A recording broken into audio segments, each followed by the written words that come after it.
We appreciate Rachel for giving her thoughts on the El Paso region. Now let's take a closer look into the highest rated teams in the El Paso region. Now, there currently aren't any ranked teams in the El Paso region, so we went and did the math and looked up each highest rated team in each classification in the El Paso region. Starting off in the highest classification, the 6A ranks El Paso Pebble Hills. Like Rachel said, they're off to a 2-0 hot start with wins over Canutillo and El Paso del Valle.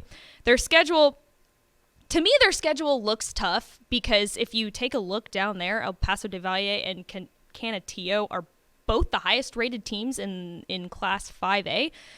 I know you're taking a step down from that in terms of classification and division, but typically, I mean, they really are playing the best of the best there.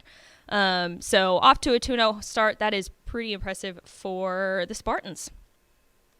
5A Division 1 is El Paso del Valle. They're off to a 1-1 start this season with a win against El Paso Burgess. And then, of course, their loss coming from Pebble Hills. They won District 1 5A Division 1 last season. And it looks like they've got all the pieces coming back to maybe snag another title. Moving right down to 5A Division 2 is Canutillo. And, man, this team knows how to win. They've consistently been the best team in the region when it comes to the playoffs. And last year, if you remember, they made it to the third round of the playoffs for the fourth time in just the past 10 seasons. Like Rachel said, they did lose star running back LJ Martin, which, by the way, he did a pretty good job in the game against Sam Houston. He now plays at BYU. But he played really well in the game against Sam Houston last No, he definitely did. Saturday. And that's the thing is it's funny because we focus so much on LJ Martin, rightfully so, but that quarterback that they have, Jeremiah Knox, he's a really good player. Like, someone had to get the ball to LJ Martin, you know. But I felt like he was one of the more underrated quarterbacks, and he's back now. And so I think that they've got between that and then they had that other running back, what was his name?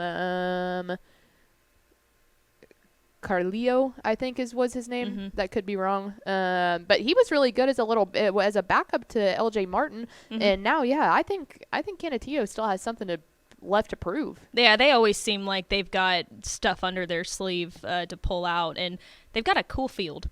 Mm-hmm. That's where I went. Yeah, the all blue. Yeah, the all blue. It looks like Boise State. Yep. But it's pretty cool. I like that a lot. Moving right down to Class 4A, Division 1. It's El Paso Riverside. They're also 1-1 to head into this season and have been a playoff team the past 2 seasons. They have a lot to replace to graduation, but have a few key pieces on the offensive side of the ball that are returning, and hopefully they can make a playoff push as well this year. Yeah, they lost so much. They had a really strong senior class last year, but losing the quarterback really hurts. But they've got some key pieces back at the offensive line, which is good. But they're gonna just have to grow. It's gonna be a learning curve. Once they get in the district, I think they should figure out a lot. But I also think that they do have some. It looks like they've got some good youth coming up too. So maybe in like the following year, Riverside might be back. Yeah, maybe a little bit early this year, but experience will sure to come. In 4A Division 2, it's Clint Mountain View.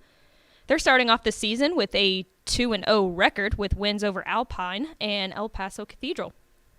In 3A Division 2 is Tornillo. This is the only team in Class 3A Division 2 in the El Paso region.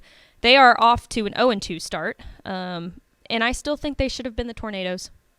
The Tornillo Tornadoes. It's a tongue twister, but I've always that's a said broadcaster's nightmare. It really is, but I still think it fits. But anyways, moving right down to 2A Division 1 is Anthony. Again, the only team in 2A Division 1. They're 1-0. Their first game got canceled, and they have a non-district slate full of New Mexico high school football teams. Yeah, it's always Anthony is the furthest west school in the state of Texas. Correct. And it's just always so hard to get their program numbers are never super stellar, and it's just really hard for us to get a good look at what this team is going to be like until they get to district, because it's just hard to know how good some of those New Mexico, like Las Cruces, we always know around how good they are. But some of the smaller New Mexico teams, it's like we have no sort of measuring stick. And Man, it even gets hard in district because if you remember, their district is insane this year about how far it stretches. So between road travel and you just want to talk about a program that has a lot of outside things that they have to worry about, that's Anthony. Yeah, definitely. And moving down into the smallest classification, 1A Division 1 is Van Horn. They're the only team in Class 1A Division 1 in the El Paso area, and they're off to a 1-1 start with a win over Balmorhea last week. Yeah, that's another interesting one because we don't really know how good Balmorhea is either. Oh yeah, I think they're 0-2. I was gonna say I think they're 0-2. I'm almost positive, which is just weird to think about because they've been just a constant powerhouse in the 1A ranks these past couple seasons. So for them to start 0-2, it's like lifting an eyebrow a little bit. I was just gonna say no love lost to Van Horn and what they did, but you go out there and you beat them by 6 to a team that we're still trying to get our pulse on. It's like okay, but regardless, going out there and seeing Balmorhea across their chest and going out and beating them is not an easy task at all. You're right. They're 0-2 with losses to Rankin, which we'll talk about here when it comes to the Permian Basin, and then Van Horn too. So, let's close it out in the 1A Division 2 ranks with Sierra Blanca, and they are off to a 2-0 hot start already this season. So there you go, the highest rated teams in each classification in the El Paso region.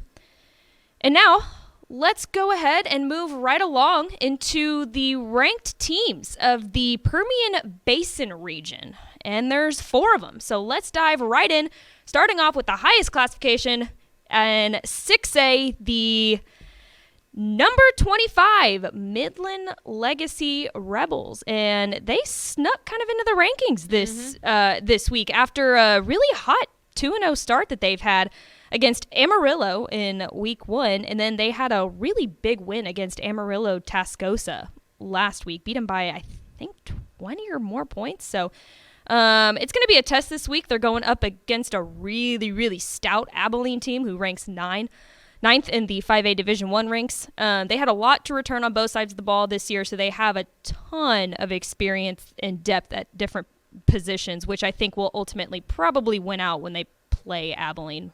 Yeah, that's a tasty matchup. That is a really tasty matchup out there anywhere west of the DFW area. But Marcus Davila has been really good at quarterback for Legacy. And a big credit of that goes they are very, very deep on the offensive line, which isn't the most surprising thing, but it's a lot of experience returning. And so seeing how they match up against Abilene's defense will be really tasty. But yeah, if you're looking for a little bit off the beaten path tasty matchup in week 3, I would highly recommend Midland Legacy and Abilene. Yes. I think that should be 2A Division 2 for Wink. I might have mistyped that because I had to redo this graphic like 80 times. Yes, it is 2A Division 2. It's 2A Division 2, so let me make that correction real quick. The Wink Wildcats check in at number 7 in the 2A Division 2 ranks. They had a great season last year, going 12-1 and making it to the regional semis. They fell short to the eventual state champions in Albany, so literally no shame to that. But they had a really, really good season last year, but I think they were probably just a little bit too early. I know we talked about them last year kind of making a surprise run into the playoffs, but again, I think they were just a little bit early, but they have a lot returning on both sides of the ball this year, and I think Coach Gibson feels pretty confident about the depth and the experience that this team is bringing back this year. And they also have a ton of versatility on both sides of the ball, guys that just shine on the offense and defensive side of the ball, and they're starting the season off hot with a 2-0 start against Reagan County and Ozona, so definitely a team to keep your eye on in the 2A Division 2 ranks. Yeah, they're multiple. They're always big for 2A Division 2, like just sheer size-wise. They usually dominate up front. Jaden Talley has looked really good at quarterback so far this year, and their running back Hudson Morgan, he's been the real shining star, but I think Talley might be something special that Gibson, now in his 7th year, maybe 6th year, I think, is probably licking his chops going, all right, Talley's only a junior, so for the next 2 years, I don't think Wink's going anywhere. The Rankin Red Devils, just mentioned them, check in at number 5 in the 1A Division 1 ranks. They're also off to a very hot start with a 2-0 record so far, beating, like I just said, Balmorhea and Buena Vista. And they had a really, really strong season last year. They went 11-2, but lost quite a bit to graduation. So depth and inexperience is definitely a concern for the Red Devils. But again, off to a 2-0 start, so maybe that won't matter as much. Yeah, I mean, it's big. When they definitely were turning heads when they beat Balmorhea week 1, and it wasn't just that they beat Balmorhea. I mean, they destroyed them. 40 points. 68-18. Yeah, 40 points score. That they absolutely just clobbered Balmorhea. Now that Balmorhea has lost twice, it is a little bit more eye-turning towards the Balmorhea side than the Rankin side, but they have gone out there and just continued, and that's really big because they've got Westbrook, which is going to be a huge task for them this week. So that game happening tomorrow, and then that will probably be what I would assume their toughest competition until they get to the last 2 games of the season, because they ran out with Borden County and Garden City, which, if you know anything about the 6-man ranks, is a hellacious way to end your season. So this game against Westbrook, I feel like, is when we'll really get a good pulse on just what Rankin is made of this year. Right. Now, they beat Westbrook in the regular season last year, but I think they fell to them in the playoffs last year. So it's always a good matchup between the two teams. So excited and to one see. we would likely see in the playoffs again this year, to be honest with you. Definitely. We'll probably meet twice again this year. And to close it all out in the smallest classification, 1A Division II, it's the number 6 La Mesa Klondike Cougars. Coach DeGraffenried Reed is entering his 7th season at the helm for the Cougars. And he's probably still not 30 years old. No, I was going to say, I was looking at a picture of him earlier when I searched up his name, and I was like, yeah, he's not very old. No. And I remember the first time that I met him at coaching school a couple years ago, and I was like, dang, that guy's a head coach. That's of a very successful program, too. Which is Tepper really was funny. like, oh my God. That was like the first time I saw Tepper have like the look of horror that he was turning actually old, because he remembered covering Dalton like just a couple years ago at that point in high school. You know, like no more than like 6 years beforehand, you were covering him in high school, and then here he is as a head coach, as like a 23-year-old going, all right, let's do it. Right. They had a huge win against Happy in week 1, and then lost a tough one to Jayton last week. We knew that was going to be a toss-up in that game and a tough dogfight. But so they're 1-1 on the season, and they definitely also have a very tough schedule. I think DeGraffenried does that on purpose. Schedules a really tough non-district schedule for them to kind of get that experience. Depth is kind of also a concern, according to Coach DeGraffenried, but should be in good shape with the amount of experience that they have coming back on both sides. And they've been a playoff team ever since he got there, I think.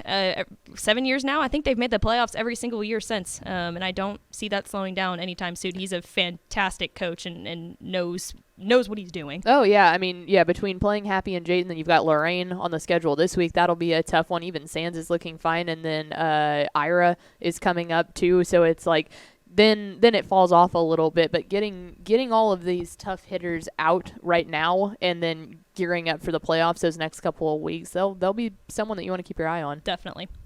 So there you go. There's just a little bit of an inside look to the teams of the El Paso and Permian Basin regions this week and where they stand currently in our ranking system.